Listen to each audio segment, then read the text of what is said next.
जो पिछले 70 साल में ना ही हुआ वो सब बीजेपी कर रही है। आजादी के बाद पहली बार देश गर्वान्वित महसूस कर रहा है। जो कांग्रेस 70 साल में नहीं कर पाई वो मोदी जी 7 साल में कर दिए हैं। कांग्रेसियों की पीढ़ियां गुजर गई लेकिन पेट्रोल का वो सम्मान ना दिला पाए जो मोदी जी ने दिलाया है।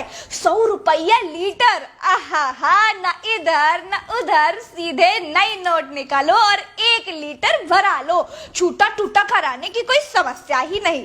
हम मोदी जी की महानता बता ही रहे थे कि पट से चिंटू की मम्मी आ गई। कहे लगी तुम सही कह रही हो बहनी, जो 70 साल में नहीं हुआ वो सब मोदी जी कर रहे हैं। 70 साल में कभी देश नहीं बेचा गया, कभी रेलवे नहीं बेचा गया, कभी सरकारी कंपनी नहीं बेची गई, कभी गरीबों पर कानून नहीं थोपा गया। 70 साल में कभी फर्जी नोटबंदी नहीं हुई, 70 साल में कभी लाल किला नहीं बेचा गया। हम कहे 70 साल में कोई लाल किला पर कब्जा भी नहीं किया, 70 साल में कभी कोई सड़क पर कील भी नहीं गाड़ा था।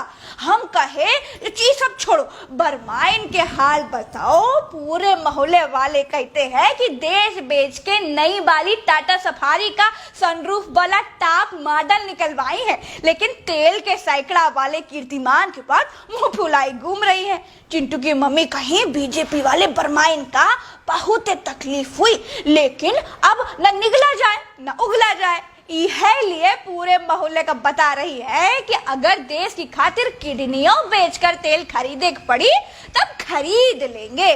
विकास होगा तो महंगाई तो होगी ही। चिंटू की मम्मी कही कि हमरा मुंह ना खुलवाओ बरमाइन, पूरा देश देख रहा है तुम्हार -23 वाला विकास। कुछ दे ना पाओ तो बनी बनाई चीजें माटी में ना मिलाओ।